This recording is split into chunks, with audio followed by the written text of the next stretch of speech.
제가 오늘 한번 어, 가톨릭 성경으로 한번 읽어보겠습니다. 2장 1절에서부터 12절까지인데요. 며칠 뒤에 예수님께서는 다시 가파르나움으로 들어가셨다. 그분께서 집에 계시다는 소문이 퍼지자 문 앞까지 빈자리가 없을 만큼 많은 사람이 모여들었다. 예수님께서는 그들에게 복음 말씀을 전하셨다. 그때 사람들이 어떤 중풍병자를 그분께 데리고 왔다. 그 병자는 네 사람이 들 것에 들고 있었는데 곤충 때문에 그분께 가까이 데려갈 수가 없었다. 그래서 그분께서 계신 자리에 지붕을 벗기고 구멍을 내어 중풍병자가 누워있는 들것을 달아내려 보냈다.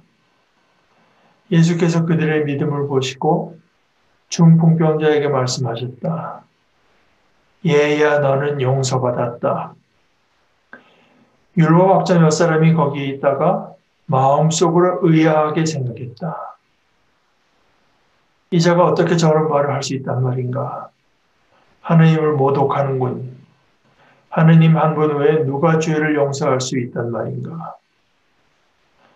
예수께서는 곧바로 그들이 속으로 의아하게 생각하시는 것을 당신 영으로 아시고 말씀하셨다. 너희는 어찌하여 마음속으로 의아하게 생각하느냐? 중풍병자에게 너는 용서받았다 하고 말하는 것과 일어나 내 들 것을 가지고 걸어가라 하고 말하는 것 가운데 어느 쪽이 더 쉬우냐? 이제 사람의 아들이 땅에서 죄를 용서하는 권한을 가지고 있음을 너희가 알게 해주겠다. 그러고 나서 중풍병자에게 말씀하셨다. 내가 너에게 말한다. 일어나 들 것을 들고 집으로 돌아가거라. 그러자 그는 일어나 곧바로 들 것을 가지고 모든 사람이 보는 앞에서 밖으로 걸어 나갔다. 이에 모든 사람이 크게 놀라 하나님을 찬양하며 말하였다. 이런 일은 일찍이 본 적이 없다. 그러니까 이제 예수님이 당분간 도시로 못 들어가시지 않았습니까? 뭐, 너무 사람들이 예수님을 많이 찾기도 하고, 그래서 도회에서는 떨어진 데 계시다가, 이제 충분히 며칠이 지난 뒤다고 생각되는 때, 다시 그 가버나움으로 들어가셨는데, 그런 집으로 가신 겁니다. 그런데 여기서 그 엔티 라이트가 재밌는 문장을 하나 썼는데, 대부분의 사람은 이것이 아마도 예수님의 자택이었다고 하는 것을 잘 모른다. 저도 그 중에 하나였던 것 같아요. 근데, 그러니까, 우리는 예수님께서 집이 없었다고 생각하는 경우가 이제 많은데, 예수님이 사실 나사렛에서 거하시다가 이제 가버나움으로 말하자면 그 본부를 삼으셨는데요. 그러니까 예수님도 집이 있으셨겠죠. 그러니까 뭐 우리가 인자는 머리 들 곳도 없다고 하는 것을 아마 확대해서 예수님은 집도 없었다고 생각할 저도 뭐 그렇게 생각했던 거 아닌가. 그냥 별 생각 없이 그랬던 것 같은데 생각해 보면은 아무래도 집이 있으셨겠죠. 그러니까 그 뭐 베드로나 그 안드레 집에 뭐 한없이 계실 수도 없는 것이고 어, 또 예수님 자신의 옷도 있었는데 뭐 집도 있었을 수 있지 않습니까? 그래서 이제 하여간 아마 다른 분도 거기에 대해서 다른 학자도 거기서 언급을 했던데 이거 아마 예수님의 집이었던 것 같다. 그런데 이제 또 어떤 분 가운데서는 여전히 이것이 베드로께서 예수님께서 베드로의 장모를 고치셨던 그 베드로와 그 형제의 집이었던 것으로 생각하는 사람도 있는 것 같습니다만은 아마 예수님의 집이었던 것 같다. 근데 하여간 여러 날을 지내고 나서 돌아가 보니까 뭐 사람들이 벌써 그 소문을 듣고 했는지 뭐 못 들어도 상관없어요. 뭐 잔뜩 모여 있는 겁니다.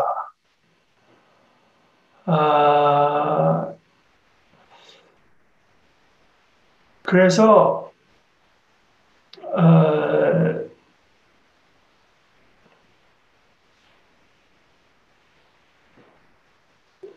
지금 그 당시 집들, 그러니까 발굴해가지고 나오는 집들을 보게 되면은 대개 이제 집들이 방이 좀 작고, 그러니까 제일 긴 방이 이제 5m가 되는 방을 가진 집이 뭐 없고, 그리고 집 밖에 그 계단이 이렇게 지붕으로 올라가는 계단이 있고요. 그래서 지붕으로 올라가는 이유는 거기서 무슨 작업을 해야 될 수도 있고, 또 어떤 때는 거기서 자기도 하고요. 그렇기 때문에 이게 뭐 그 아주 가볍게 그 열 수 있는 그 구조가 아닙니다, 사실은. 그러니까 사람이 거기서 서서 작업도 할 수 있고 잘 수 있어야 되니까 나무에다가 뭐 진흙 같은 걸 뭐 해가지고 하여간 어느 정도는 그 구조를 해놓은 거기 때문에 이제 집에 구조를 해놨는데 그만 그 집에다가 사람을 이제 끌어서 달아서 줄에 달아서 내릴 정도로 큰 구멍이 이제 예수님의 집에 뚫린 거죠.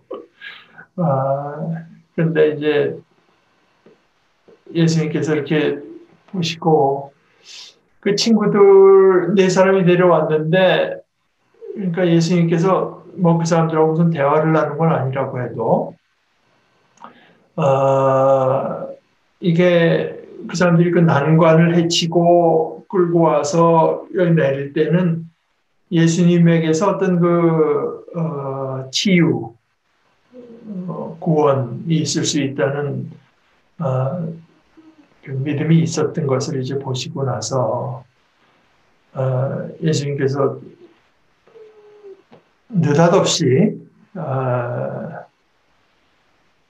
얘야, 이제 아이야 하는 때 쓰는 말인데 꼭 하여간 꼭 낮춰서 하는 것보다 좀 친근감 있게 말씀을 하신 거죠. 당신은 죄를 용서받았습니다. 그런데 이제 중풍병자라고 했는데 이 중풍병자인지는 몰라요. 그러니까 마비된 사람입니다. 중풍일 수도 있고 뭐 언제 그 사고가 나서 허리를 다치든가 뭐 그래서 마비가 됐을 수도 있고 목이 다쳐서 마비가 됐을 수도 있고 그러니까 마비가 된 사람인데 예수님께서 느닷없이 죄를 용서받았다.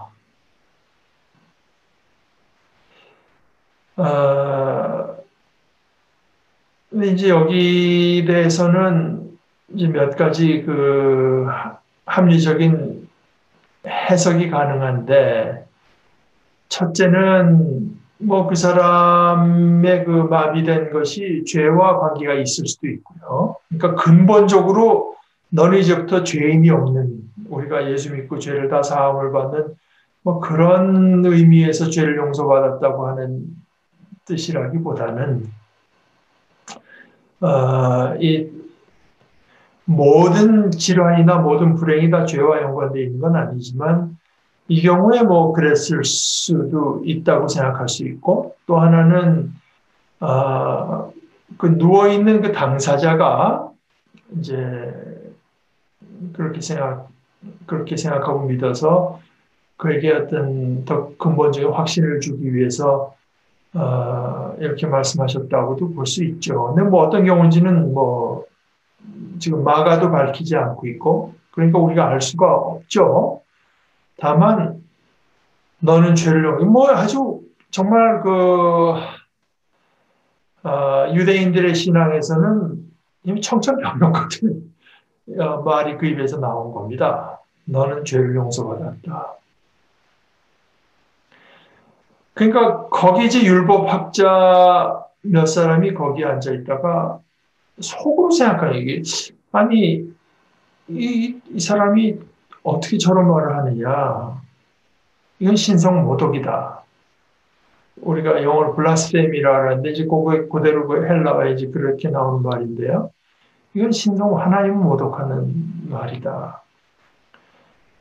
하나님만 할 수 있는 건데 죄 용서라고 하는 거는 하나님 한 분 외에 누가 죄를 용서할 수 있단 말이냐. 근데 예수님은 그 사람들이 말을 하지 않았지만 우리가 보통 뭐 소설 같은 걸 봤다면 그 사람들의 표정이나 뭘 봐서 짐작했다고 하겠지만 그게 아니고요. 영으로 하셨다 이렇게 말을 사람의 중심에 있는 생각을 아시는 분 예수님께서는 그러니까 이거 뭐 그냥 거듭되는 거 아니겠습니까? 죄를 용서받았다고 하는 말도 그렇고 지금 영으로 그 사람들이 속으로 생각하는 것을 아셨다고 하는 것도 그렇고요. 이게 다 예수님이 가진 엑스시아 권한. 그래서 거기에 대고 말씀하십니다. 너희는 어찌하여 마음속으로 의아하게 생각하느냐. 오히려 얘기하면서 그 환자에게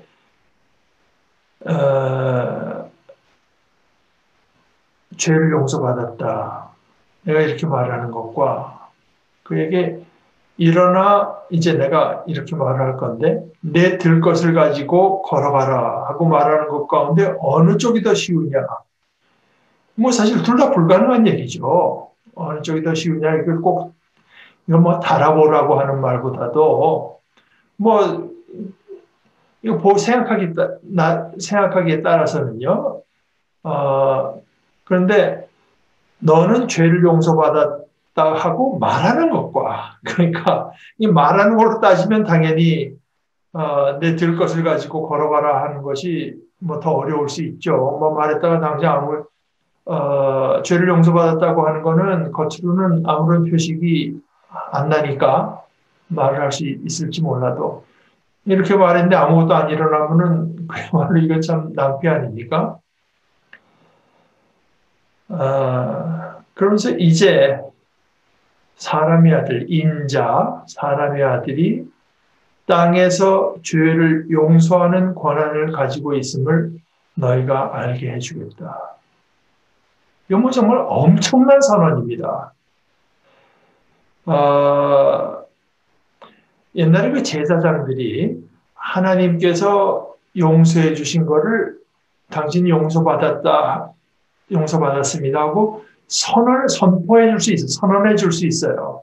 그러니까 제사장이 죄를 용서해 주는 건 아니죠. 그러나 예수님은 내가 이제 죄를 용서하는 권한, 이거는 하늘에서 하나님만이 하시는 것인데 이제 이 권한을 내가 땅에서 행사한다.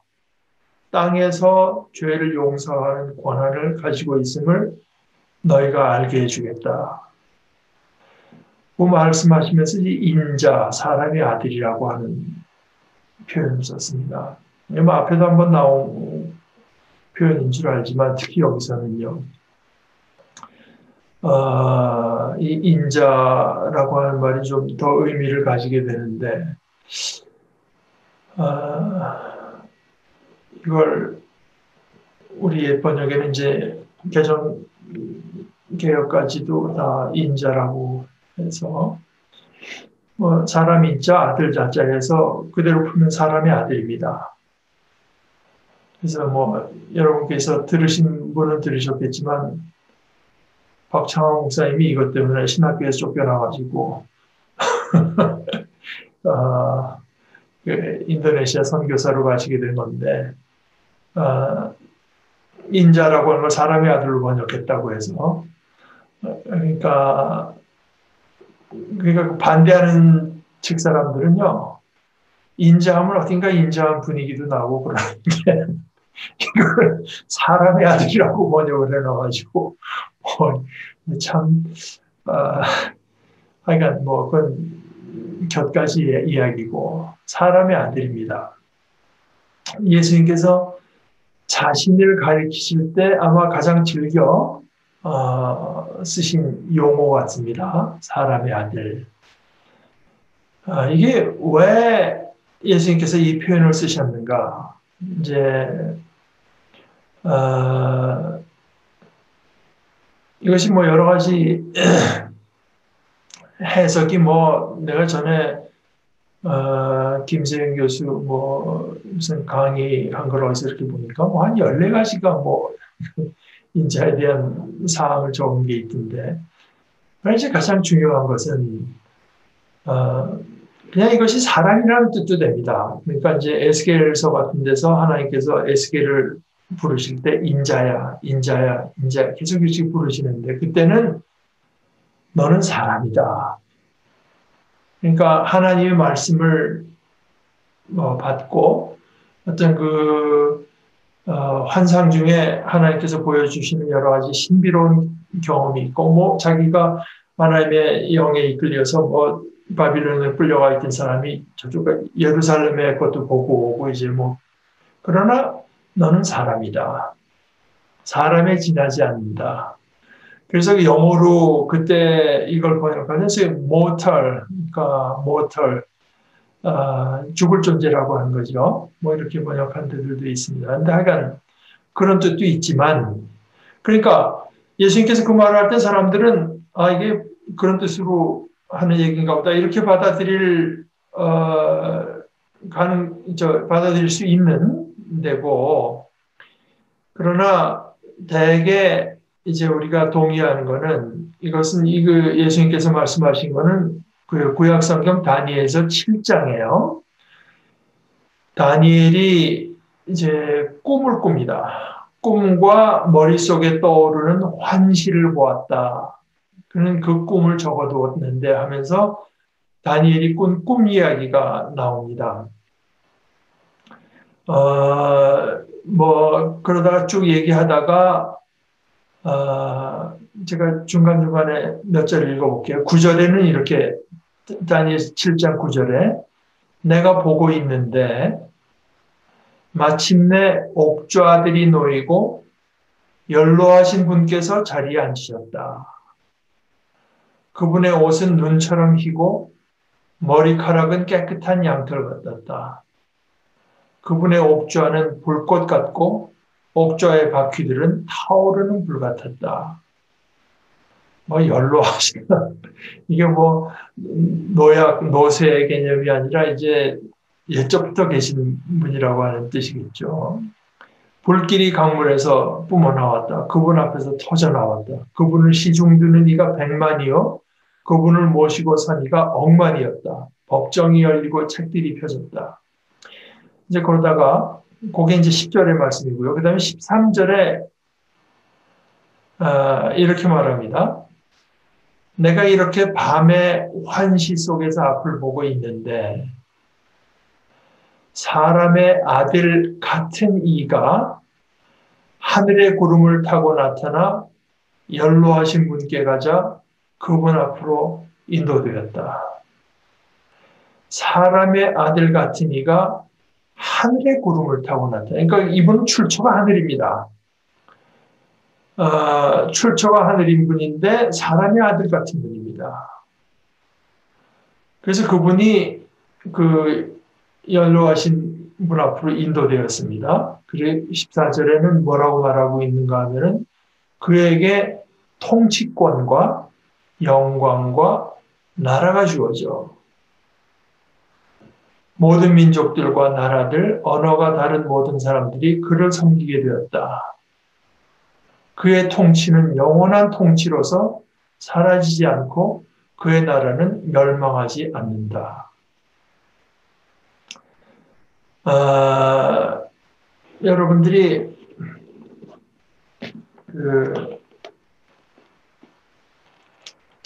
독일 성서공회에서 나온 를 보게 되면은 여기 이제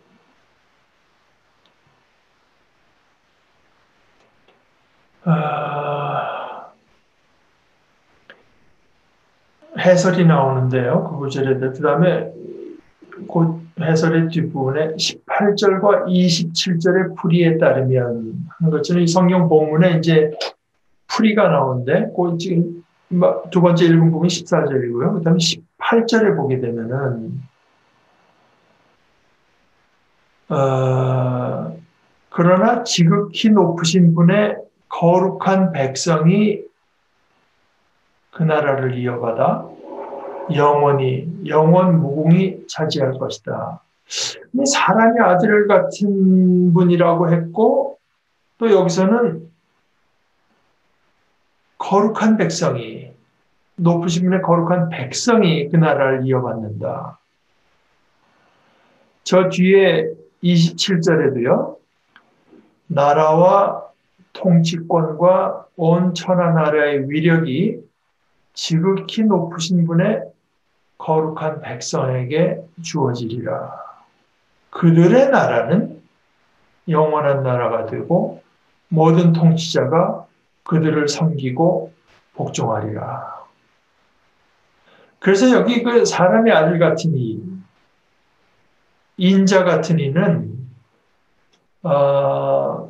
하나님의 거룩한 백성을 대표하는 존재로 나타납니다. 대표하는 존재.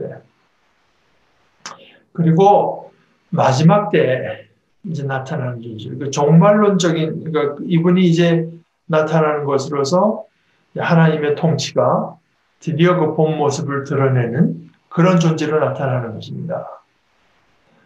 그래서 대개 이제 제가 본 바로는 대개 연구하는 사람들이 예수님께서 인자라고 했을 때 그냥 인자라고 사람이라고 하는 것을 가리킬 수도 있기 때문에 어떤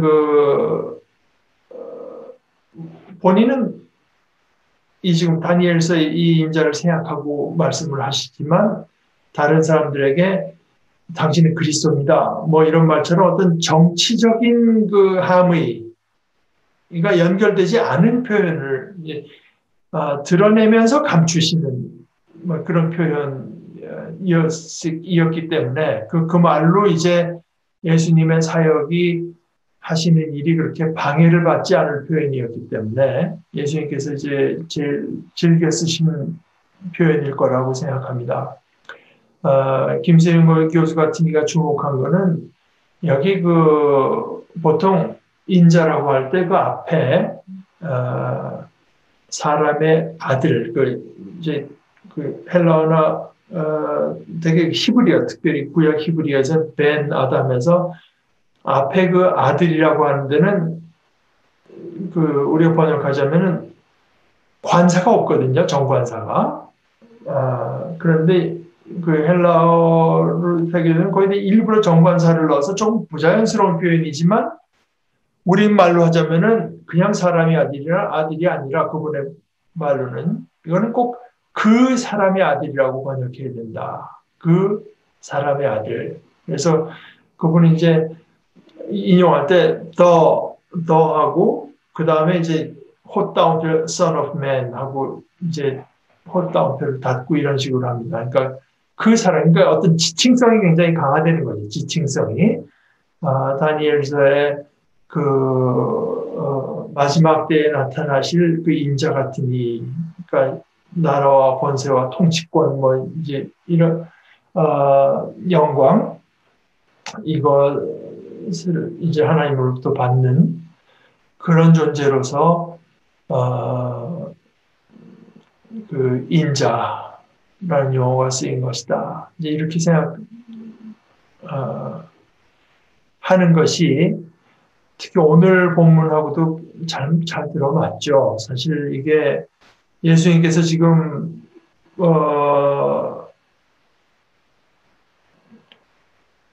그 사람들 너희가 어떻게 마음속으로 이렇게 생각하느냐라고 하지만 그 생각이 뭐 잘못된 건 없습니다. 예수님께서 그걸 이제 그럴 수 없다고 하는 데 대해서 그럴 수 있다고 하는 걸 내가 지금 보여주겠다고 말씀하시는 것이고 그래서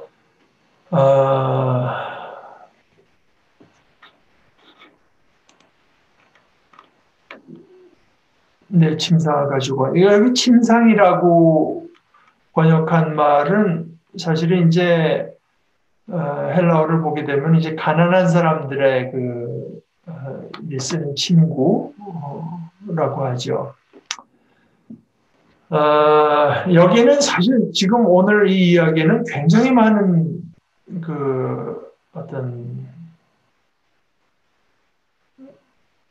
생각거리가 있습니다. 사실은 그러니까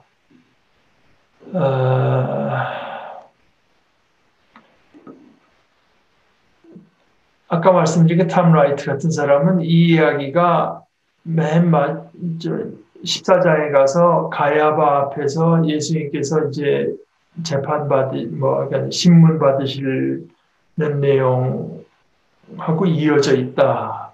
이제 그리고 지금 이 이야기를 마가가 하는 것을 자세히 보게 되면은 여기에는 사실 지금 전체 복음의 어떤 축소판과 같은 이제 이런 식의 이야기가 여기 나타난다. 예수님은 가르치시고 치유하시고요. 예수님은 하나님을 모독했다고 정죄받으시고요. 결국 그것 때문에 돌아가시게 되는 건데요. 그런데 예수님께서는 능력으로 그 권능이 있다고 하는 것이 예수님께 그 권능이 있다고 하는 것이 드러나고요. 이제 이게 복음입니다. 이겁니다. 이 마비됐던 사람이 일어나는 것은 마치 이것은 예수님께서 부활해서 일어나는 시고 그리고 그 부활해서 일으켜짐을 원하는 사람, 예수 그리스도 안에서 원하는 사람들도 다 맛볼 수 있게 되는 그런 이야기가 아주 작은 이야기지만 여기에 이제 요약돼서 이미 나타난다. 예수님은 하나님의 진짜 백성을 대표하시고요. 예수님은 악의 세력의 반대를 겪으시고요. 그러나 하나님께서 그를 옳다고 나타내 주시고 그를 구해 주시고 또 그에게 권세, authority, 엑수시아를 주신다. 다만 아까 읽은 다니엘서에서는 이 권세가 무슨 권세냐 하면은 하나님의 심판을 하나님의 심판을 집행할 권세였다가 여기서는 하나님의 용서를 집행하는 권세입니다. 하나님의 용서.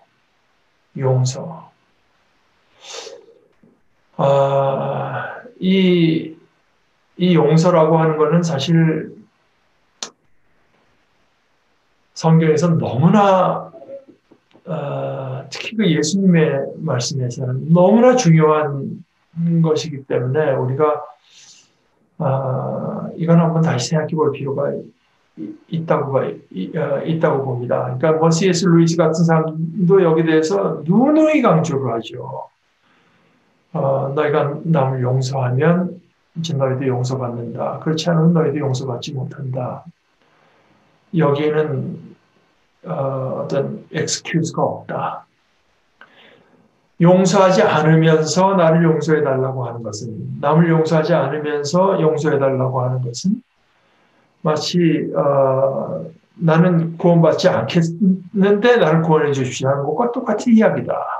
그러니까 그이가 이제 그 얘기를 불명하기 위해서 여러 번 이제 그런 이야기를 강조를 하죠.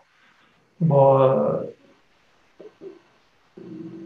그, C.S. 루이스의 글을 갖고 365일에 맞춰서 이제 짤막짤막하게 해놓은 글을 봐도 어떤 사람이 정리해 놓은 걸 보면은 용서에 대해서는 굉장히 많이 말을 이제 하는데, 아, C.S. 루이스 같은 경우 이제 용서는 양해가 아니다, 양해가.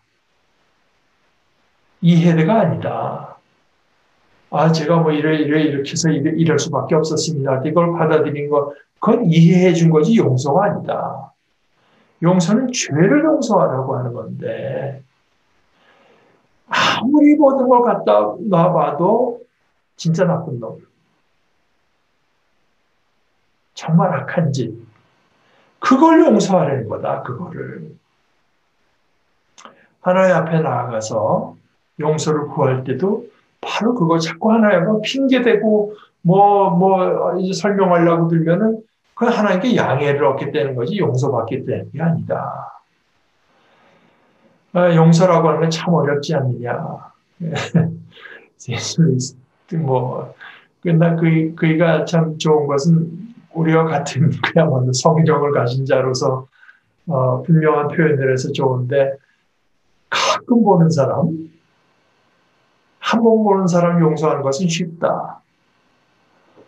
근데 매일 만나는 사람, 그게 어려운 거 아니겠느냐. 그래서 영국도 그런지 하긴 그 시어머니 얘기도 하고, 부부 얘기도 하고, 그 자녀들 맨날 왼수 같은 자녀들, 이걸 용서하는 게 쉽겠냐고, 이제 그런 얘기를 합니다. 그런데 이제 용서해야 된다.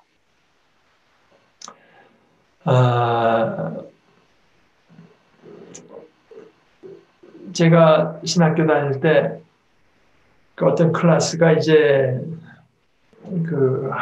저희 다니던 루이빌에 있는 학교에서 하지만, 한국어로 하는 클래스가 방학 때만 이제 좀 열리는 게 있는데, 그때는 이제 다른 데 있는, 교회에 있는 사람들도 와서 이제 같이 들을 수 있는 코스가 있었는데, 가르치는 분도 이제 한국분이에요. 인도하는 분도 한국분이 하시고, 그때 그 워싱턴 DC에 있는 그 비교적 큰 교회에서 몇 분이 참석했는데, 그분의 한 중에 하나가 이제 그러더라고요. 자기가 그 성경 공부방을 하나 인도를 하는데, 자기 성경 공부 시작할 때,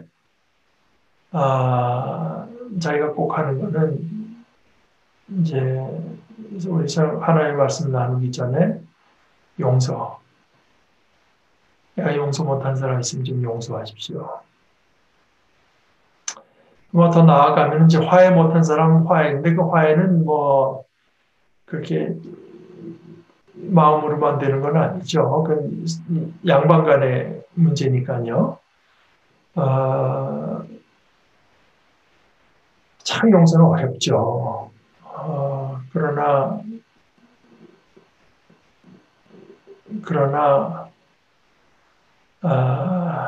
용서만큼 파워풀한 것, 힘 있는 것은 또 없죠. 용서만이 이룰 수 있는 것이 있고 바로 거기 우리 복음의 위력이 있는 거 아니겠습니까? 우리가 구원받은 게 이제 바로 그것 때문에 구원받은 것인데요. 화해도 어렵지만 제가 그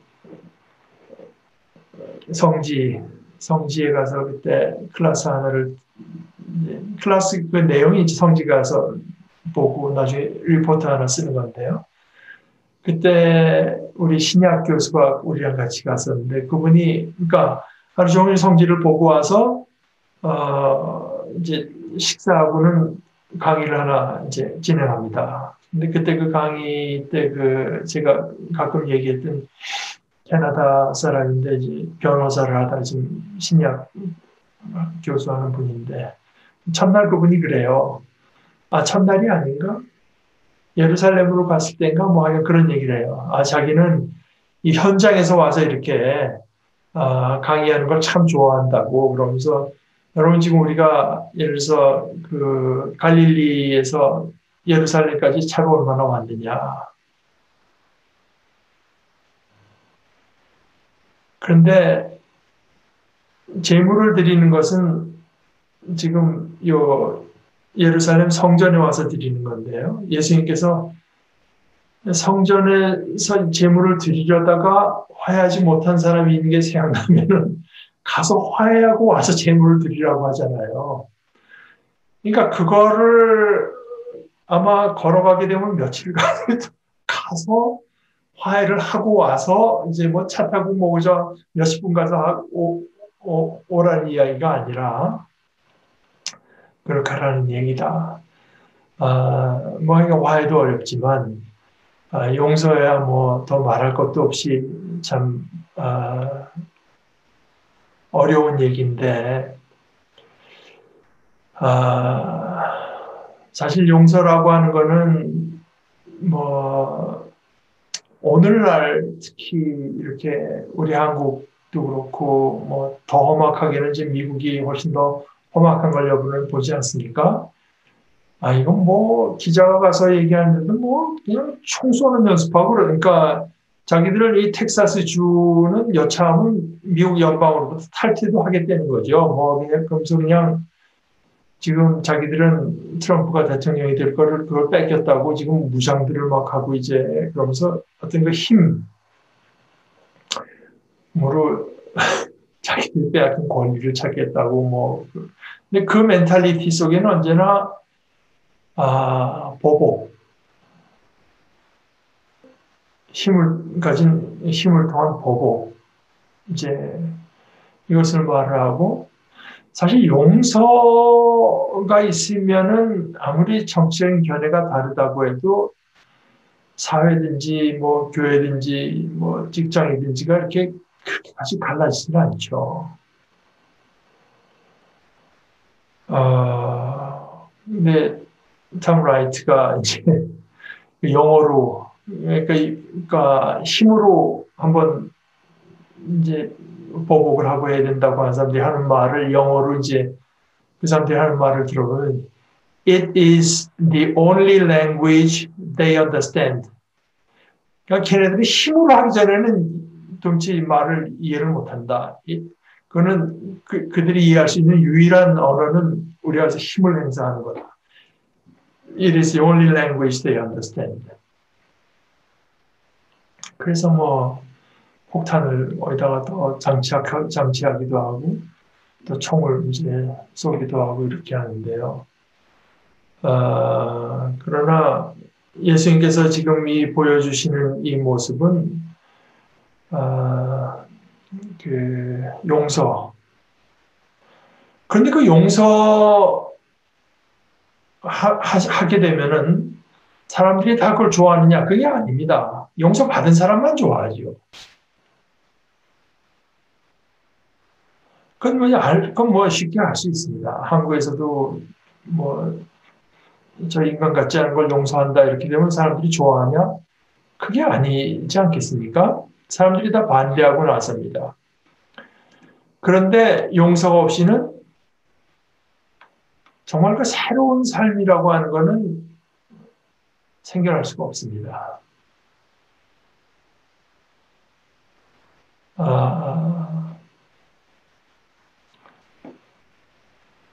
그래서 그 탐라이트의 표현이 참 좋은데요. 그 집단적으로도 그렇고 개인적으로도 그러는데요. 용서라고 하는 것은 지금 우리가 이 케이스에서 보다시피 어떤 그 인간 때문에 숨어있는 뿌리까지 이제 그 영향을 미쳐서 아주 오래되고 오랫동안 묻어두고 감추어져 있던 어떤 그 상처를 치유한다. 그렇게 할 때 마비된 사람이 일어날 수 있다. 진정한 의미에서.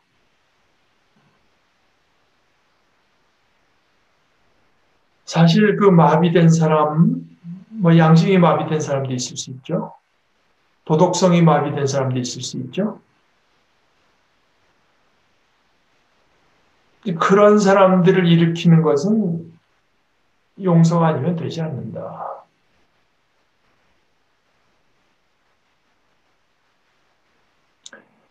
사람들이 가진 생각은 되게 이 진정한 치유, 힐링이나 진정한 용서는 그건 좋은 얘기긴 하지만 사실 이게 불가능하다고 생각을 하는데 그 사람들이 똑같이 생각하는 건 뭐냐면 하나님은 사실 멀리 있고 우리 가운데서 그렇게 하나님의 뜻을 가지고 능력을 행사하시는 분으로 실감을 안 하고 그 두 개가 늘 같이 갑니다. 두 개가 같이 가요. 아, 그러니까 인간적인 어떤 조처를 취하고 뭐 이제 뭐 조처는 취할 수 있죠. 그러니까 C.S. 루이스도 이제 말을 하는데 용서해야 되는데 용서한다고 해서 이제 그러고 나서 그 사람이 하는 말을 다 믿으라는 뜻은 아니다. 오히려 믿을 수 없는 사람의 말도 믿을 수 없는 사람도 용서하라고 하는 뜻이죠. 그러니까 어떤 그 제도나 이걸 가지고 사람들을 징계하고 이제 하는 것을 반대하는 것이 아니고 그러나 마음속에 우리 마음속에 저놈은 뭔가 참 파멸돼야 돼. 어떤 사회의 정의를 위해서 정의를 실현하는 차원이 아니라 저 악한 인간은 어떻게 하든지 하여간 파멸이 일어나야 된다. 이런 생각은 이제 우리가 버려야 되죠. 그래서 아까 이 이야기가 어떻게 보면은 우리 용서를 선언하시고 그 반대에 이제 직면하는데 하나님께서 어떤 이 보이시는 것, 여기서는 이제 중풍병자 일어나는 것으로 나타났지만 사실 복음의 근원에서는 그리스도께서 일어나시는 것으로서 그리스도의 십자가의 죽음이 죄 때문에 예수께서 잘못하셔서 이제 돌아가신 게 아니라고 하는 것을 드러내신 것으로서 이것이 그 복음의 어떤 아주 그 조그마한 하나의 그 축약판처럼 이야기가 되어 있다고 했고 또 다른 면으로 이제 보게 되면은 이거는 기도에 관해서 아주 그 많은 걸 보여주는 그림일 수도 있다. 그 사람들이 이제 많을 때, 뭐 방해가 많을 때, 그렇다고 해서 포기하지 말고, 하나님이 계신 곳 가서 지붕을 뜯어라. 그러니까 이 어떤 그 번역가도, 연구가도 말을 했는데, 그때 그 지붕을 뜬다고 하는 거는 메이저 데몰리션, 우리가 건물을 부수는 걸 이건 아주 그 메이저 데몰리션 잡이라고, 쉽게 이렇게 잠깐 뜯어내면 될 수 있는 게 아닌데, 아, 하나님의 지붕을 뜯고 들어가서, 그의 앞에 서라. 그러면, 당신이 그 일을 하나님을 찾아간 그 이유보다 더 많은 것을 얻게 된다. 이게, 저는 이제 이것이, 예수님께서 뭐, 용서받으려고 온 게 아니라고 하는 걸 뻔히 보시지만, 훨씬 더 그 근본적인 치유를 그에게 베푸시는 그 모습에서 정말 단지 사람을 온전케 하시고 싶어 하시는 또 온전케 해주시는 예수님의 능력도 있고 능력된 마음도 볼 수 있다고 생각합니다. 이것이 바로 이제 은혜라고 말해도 좋다고 보죠. 우리가 예수님을 찾아가는데 뭐 지붕이 뜯어진 건 개의치 않으실 뿐만 아니라 뭐 그런 것은 뭐 거들떠 볼 일도 아니고 그들이 원하는 것에다가 더해서 더 주시는 건데요.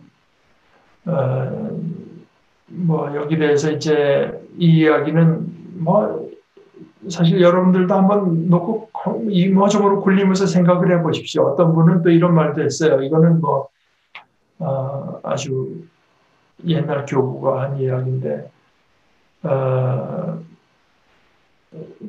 수동적으로 끌려 들어오던 사람이 예수님의 치유를 받고는 능동적인 이제 자기를 끌고 들어온 자기를 얹어서 온 그 매트를 자기가 들고 나가는 사람이 이제 된다.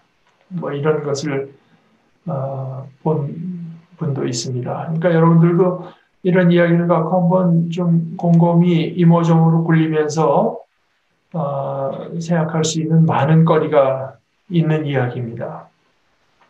그리고 아까 말씀드린 대로 그 인자 사람의 아들에 대해서도 한번 그 사람의 아들이 인자니 뭐 바리새니 이런 거는 제가 말씀드렸겠지만 하여간 이 독일 성서공회 해설의 저 뒤에 용어 해설이 상당히 정통한 지식들을 우리들에게 공급합니다. 그러니까 사람들이 크게 놀라 하나님을 찬양하며 말하였다. 이런 일은 일찍이 본 적이 없다. 그러니까 이제 이거 예수님의 모습에서 계속 나타나는 건 뭐냐면은 예수님께서 가르치시고 그다음에 뭐 귀신을 내쫓고 치유하시고 용서하시고 이제 이런 그러니까 예수님에게 하나 어떤 것도 그 걸림돌 역할을 할 수 있는 게 없는 겁니다. 하나도 어떤 장애가 되는 것이 없는 거죠. 예수님께만 가면은 예수님께 나가기만 하면은 다 이제 구원을 얻게 되는 건데요. 근데 예수님의 어떤 그 귀신 쫓아내고 하는 행동들, 이게 지금 뭐가 일어나고 있는 거냐? 하는 것을 예수님의 말씀이 우리에게 가르쳐 줍니다.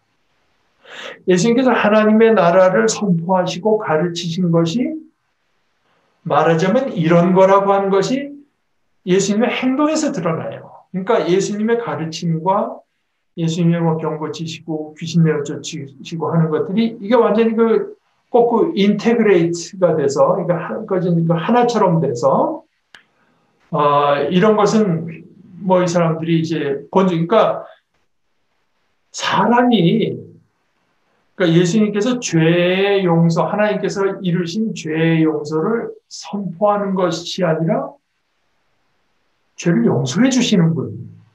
땅에서 하나님의 권한을 행사하신다고 하시는 분이라고 하는 것이 눈앞에서 능력으로 이제 입증이 될 때, 이건 사람들의 어떤 가진 놀라움이 이루 말할 수가 없는 것이었다. 이런 뜻으로 우리가 볼 수 있습니다.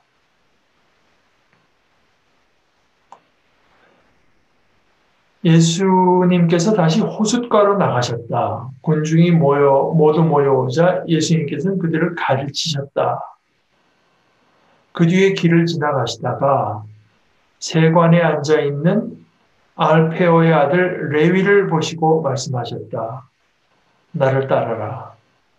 그러자 레위는 일어나 그분을 따랐다. 예수님께서 그의 집에서 음식을 잡수시게 되었는데 많은 세리와 죄인도 예수님과 그분의 제자들과 자리를 함께 하였다. 이런 이들이 예수님을 많이 따르고 있었기 때문이다. 바리새파 율법학자들은 예수님께서 죄인과 세리들과 함께 음식 잡수시는 것을 보고 그분의 제자들에게 말하였다. 아까는 자기 속으로 쫑알쫑알한데 이번에 이제 제자에게 말한다. 예수님께 말 안 하고 저 사람은 어째서 세리와 죄인들과 함께 음식을 먹는 것이요. 예수님께서 이 말을 들으시고 그들에게 말씀하셨다. 건강한 이들에게는 의사가 필요하지 않으나 병든 이들에게는 필요하다. 나는 의인이 아니라 죄인을 부르러 왔다. 아, 여기 대해서도 탐 라이트가 재밌는 표현을 썼는데, 사람들에게 예수님이 여태까지 여기까지 나타난 모습으로 와서 사람들에게 보인 예수님의 모습, 그냥 겉으로 나타나는 모습은 어떤 것이었다고 봐야 되나? 근데 그분의 얘기로는 파티를 여는 의사, 파티를 여는 의사. 뭐 여기 저 세리나 죄인들 이런 사람들이 많이 따랐다고 하잖아요. 그런 사람들을 초대해 가지고 이제 같이 식사. 그러니까 식사라고 하는 게 이스라엘 사람들 식사가 이렇게 그냥 거진 누워가지고 이제 한 손으로 이제 집어먹는 식이라 근데 서연하게 이제 다 누워가지고 이제 먹는데 특히 이스라엘 사람들에게서 식사를 같이 한다고 하는 거는 이제 같은 서로 교제할 수 있는 사람으로 받아들였다고 하는 의미가 굉장히 크기 때문에 특히 갈라디아서 같은 데 보면은 이제 베드로가 이방 사람들이랑 같이 식사하다가 저쪽 예루살렘 사람들이 오니까 은근슬쩍 안 했던 것처럼 하는 것을 보고 바울 사도가 이제 베드로에게 꾸짖었다고 하는 얘기를 하죠. 그런 식으로 이들과 어울려서 식사한다고 하는 것은 이제 그냥 단순히 우리가 생각하는 식사하는 것과는 전혀 다른 차원의 의미를 가지게 되는데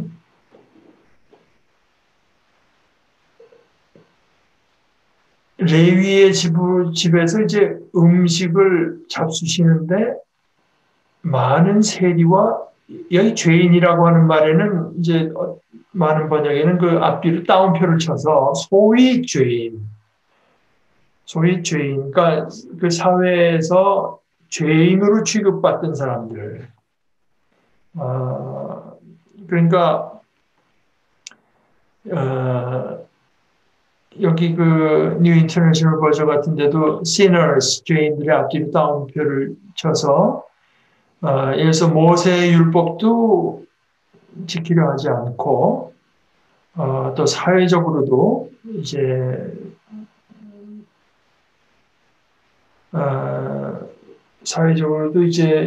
형편없는 그룹으로 인정이 돼서 사실 세리도 그 중에 들어가고요. 그 다음에 간음한 사람들, 도둑질한 사람들, 뭐 이런 사람들.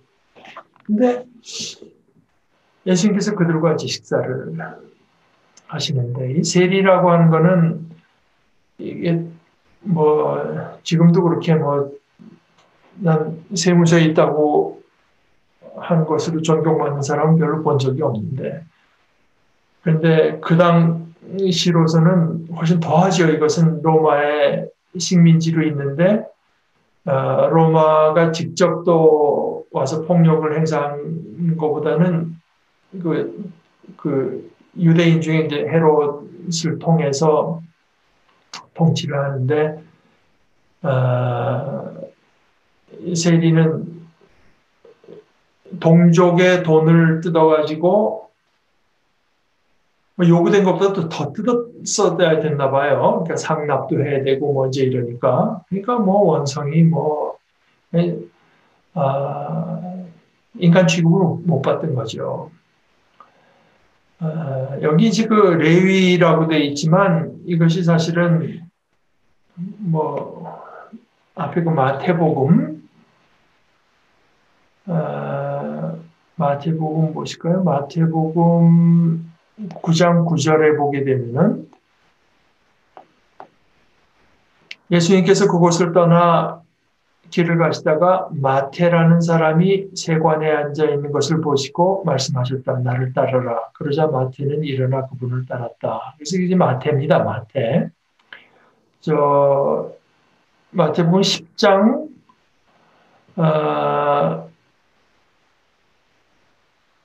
10장 3절에 예수님의 그 12사도의 그 이름을 듣다 중간에 3절에 나오는 것이 빌립보와 바돌로메와 도마와 세리마테, 알페오의 아들 야고보와 다데오. 그래서 이제 그 여기 마가복음에는 레위라고 한 것이 사실 이제 마태 우리 교회 전통상으로 이 마태복음을 썼다고 생각하는 게 마태입니다. 근데 하여간 그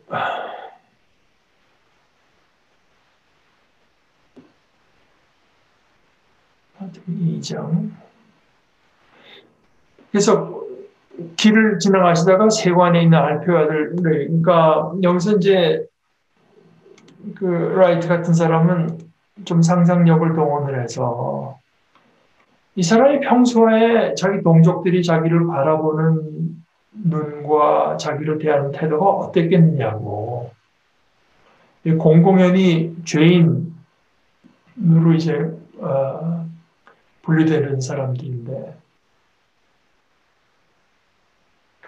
근데 어느 날 예수라는 이가 와서 자기를 쳐다보는데 그게 전혀 없단 말입니다.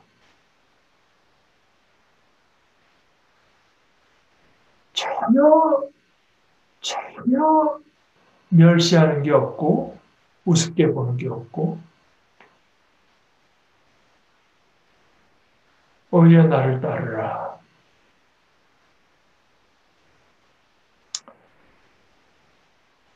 이게 이제 그냥 여기 이제 몇 가지 주변 지식 나온 말 때문에 주변 지식 우리가 좀 갖추자고 말을 하자면요.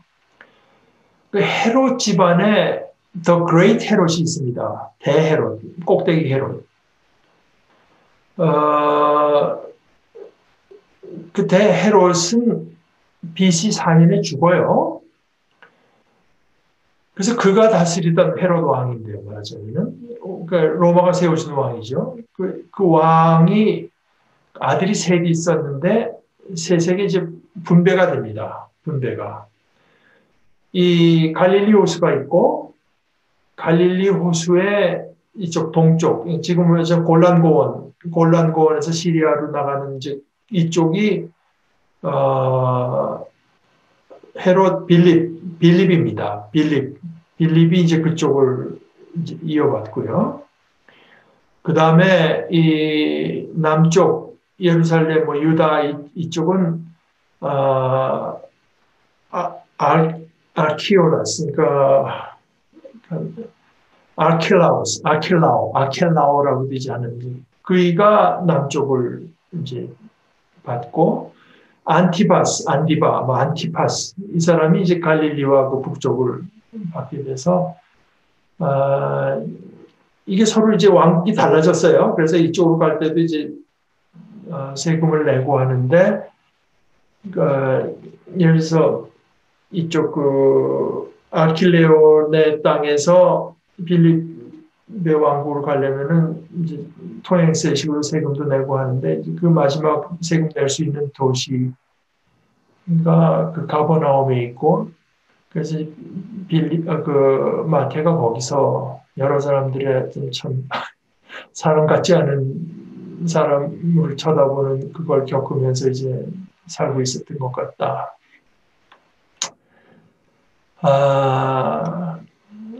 뭐 아마 처음 그런 대접을 받아봤을 것이다. 사회 분위기로 봤을 때 마치 먼지 같은 존재로 취급을 받다가 존중을 받고 어찌됐건 하여간 예수님은 그렇게 그러니까 그 파티라고 하는 게 그저 그냥 즐기자고 하는 것이 아니라 진심으로 받아들인 진심 그 사람들을 받아들인 그서 이제 받아들인 것만으로 충분치 않은 거기가 유쾌하고 아주 즐거운 자리가 되는 어떤 파티를 열었습니다. 근데 이것이 아까 바리새이파, 율법학자들이 다 바리새인 건 아니고, 바리새인이 또 다 율법학자가 된 것도 아니지만, 이제 바리새파 율법, 이 바리새파라고 하는 것은요, 이제 그리스가 여기 어디입니까? 이스라엘을 침공하고 예루살렘을 먹고 거기 이제 그때 엄청난 이제 그 박해를 가하면서 아주 예루살렘 성전을 거기다가 뭡니까 이방 신전을 세우고 그들이 못 먹는 거 이제 억지로 먹이고 이제 이런 식으로 아주 이스라엘 종교를 능멸할 때 도저히 견디다 못해서 일어난 게 이제 메카비 집안에서 그 반란을 일으켜가지고 그 성공합니다. 근데 이제 십몇 년을 이제 성공하는데 십몇 년 동안 그때 BC 한 160년경 그때 그러니까 그때 생겨난 게 이제 바리새 그러니까 하나의 말씀대로 그 율법 그대로 살겠다고 하는 이제 그런 생각을 가지고 있어. 예수님 때는 이미 한 200년 정도 내려온 하나의 파입니다. 정당 비슷한 것이. 그러니까 사실 여러분 한국도 보시다시피 몇십 년 이상 지속되는 정당도 거진 없잖아요. 그러니까 굉장히 오래된 200년을 지속된 거니까. 그런데 상당히 여러 사람들에게 사실 존경을 받고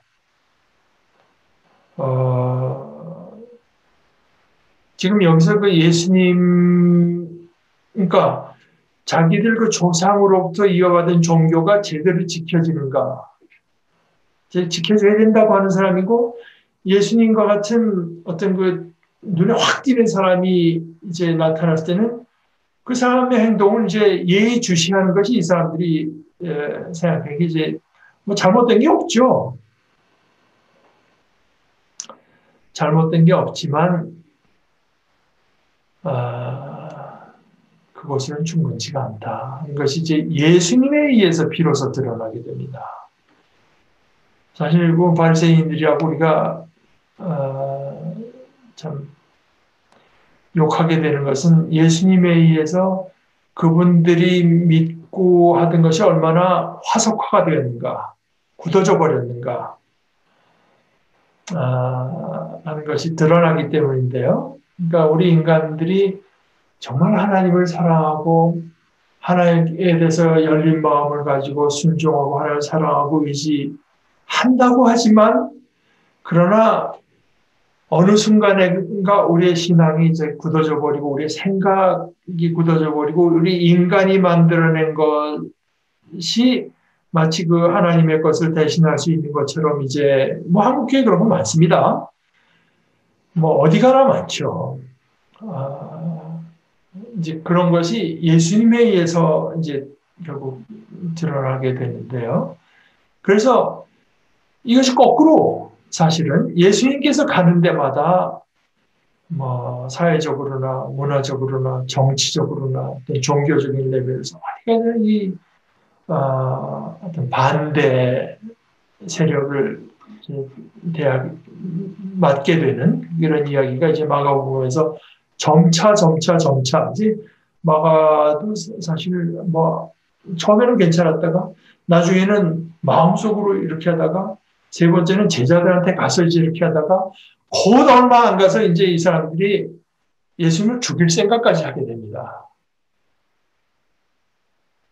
그러니까 이거는 그 사람들이 물론 인간적으로 나빴다기보다 예수님이 가진 어떤 파괴력이라고 할까? 어떤 것이 이분이 대체 누군가 하는 것을 드러내게 되죠. 그러니까 제가 지금 친구한테 가서 우리말로 번역해달라 그랬더니 얘가 그러겠다 이러고 저한테 안 돌려줘서 친구네 집에 그게 가 있는데 형사 포아로로 형사가 아니고 디텍티브 사립타종 포아로로 나왔던 이가 바울 사도의 그 행로를 쭉 따라간 그 DVD가 있는데, 뭐, 안디옥, 저기, 고린도 다 갔죠. 다 갔는데, 마지막에 이제 로마로 가지 않습니까? 바울 사도가 이제 로마로 가서 거기서 순교했다고 우리가 믿는데, 제가 지금 기억이 분명치 않습니다만은, 되게 다 걸어서 다니는 거잖아요. 10,000마일인가 10,000km를 다녔답니다. 그런데 사실 그때 바울 사도가 무슨 힘이 있었겠어요? 무슨 권력이 있는 거 아니잖아요. 그리고 그냥 핸드풀, 영어로 써 핸드풀, 손에 이렇게 차고 그거밖에 안 되는 크리스찬들인데 로마가 그걸 어떻게 알아차리고 그 집단을 그렇게 박해냈는지 모르겠다. somehow 어떻게 해서는 로마는 그 세력이 아주 위험한 세력이라고 하는 것을 알아차렸다. 그런 자기가 유사 종교처럼 이게 드러나고 하여튼 세력은 많은 거 아닙니까? 또 무장으로 한 사람들도 많을 것이고 그러나 그 얼마 안 되는 사람들 속에 어떤 에너지가 있었길래 로마가 그들을 위협적인 세력으로 이제 보았는가. 이제 끝에 그런 이야기를 하는데요. 예수님도 사실 그런 모습을 마가복음에서 특별히 우리가 발견하게 됩니다. 네, 오늘 그 이야기는 이제 곧 2장 그 다음 이야기 두 이야기에서 조금 더 본격적인 이야기가 될 수 있다고 생각합니다. 여러분들 지금 이렇게 이야기를 나누면서 혹시 여러분들이 거기서 이제 느끼신 것이 있어 추가하고 싶거나 아니면은 좀 생각을 달리하는 게 있으면 이 시간에 좀 나누시면 좋겠습니다. 근데 사실은 이제 제가 참 재밌게 생각하는 그게 지금 우리가 전에 남산원에서 저쪽 그 강단에서 모일 때 우리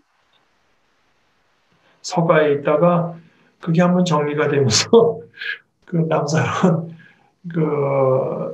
지금 사무실에서 내려가는 거기 책 꽂혀 있는데 그게 언제 꽂혀 있는 걸 봤는데 그 김교신 전집이 이제 있는데 그 김교신 씨가 언제 한번 거기에 대해서 좀 자신들의 모임에 대해서 퀘스천 마크를 한 적이 있습니다. 예수님께는 그 세리와 죄인들, 그야말로 참 용서의 힘을 보여주는 거죠. 예수님께서 누구의 듣기 좋은 말씀을 하시는 것도 아니고, 그냥 병 고치는 것 같은 예수님께서 예수님으로 인해서 병 나음을 받은 사람들이 모인 모임도 아니고, 사람들이 사람같이 안 여기는 그런 그룹들이 예수님을 많이 따라다녔다. 이것이 말하자면 교회의 그 원 모습인데, 사실 우리도 김교신 씨 얘기대로 반성을 좀 많이 해야 된다고 생각을 하는데, 왜냐하면 김교신 씨가 보니까 우리 모이면 다 좋은 사람만 있다. 다 좋은 사람만. 착한 사람.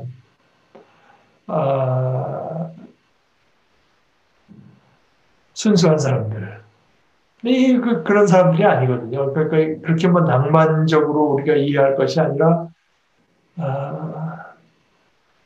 정말 그 죄인들이고, 그 사회에 어떤 해악을 끼치는 사람들인데, 이런 예수님에게는 그 사람들이 이제 예수님을 찾아오고 이런 것이 이제 교회의 모습인데, 사실 그거 뭐 그냥 우리가 뭐 일부러 이렇게 뭐 이렇게 억지로 만들 수 있는 건 아니겠고, 근데 생각해 보면은 우리에게 이런 어떤 그 용서의 파워라고 할까? 뭐 예수님이니까 뭐 여러 사람들이 뭐 몰려들 수 있었다고는 해도, 아, 그러니까 그건 뭐 모르겠습니다만은 뭐 김교신 씨는 그렇게 생각했고, 우리도 한번 너무 시리어스하게 하기는 아니라도 예수의 모습이 그랬던 걸 생각하면서 우리의 모습을 생각할 수 있고, 무엇보다도 우리의 모습보다도 예수님의 모습이 과연 어떠했는가. 그러니까 이 사람 저 사람 고쳐주니까 의사인데, 그 고쳐줄 뿐만 아니라 아주 그 파티, 다른 데 같으면 전혀 절대로 그 사람이 하나라도 올까봐 그냥 그런 사람 온다고 하는 것만 있으면 파티를 취소하고 싶을 정도의 그런 사람들이 예수님께 와서는 그 파티에 참석하게 되는, 그래서 파티를 여는 의사다. 참 이건 아주 재밌게 생각됩니다.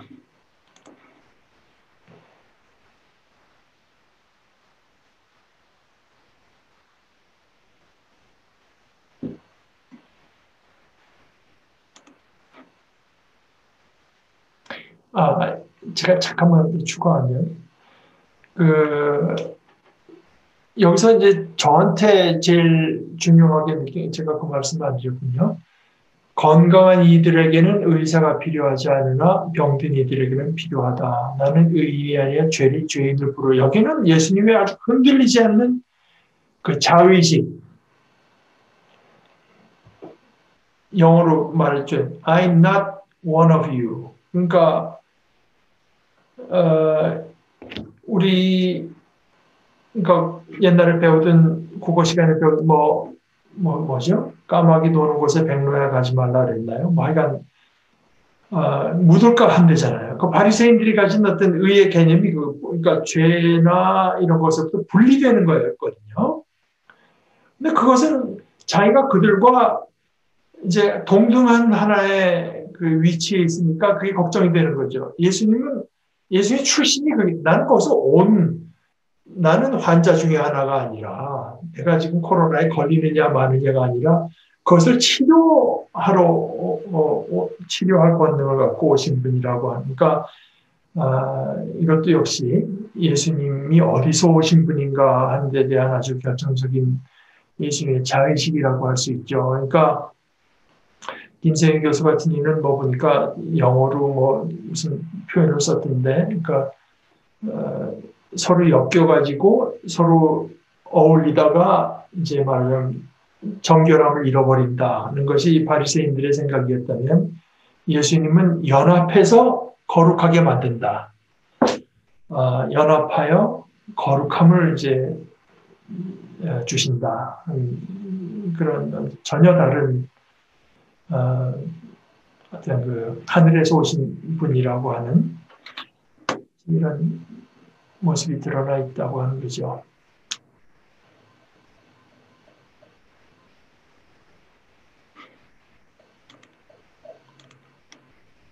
어, 여러분들 뭐 혹시 뭐 질문이나 추가하실 내용들이, 요 다음 주에는 그 2장 뒤에 두 스토리를 우리 함께 나누도록 하십시다. 아,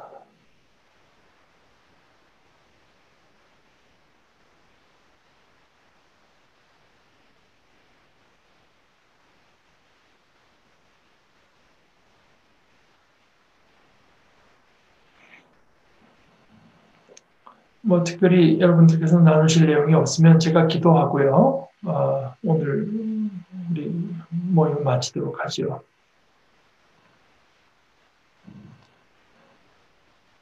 하나님 우리 아버지,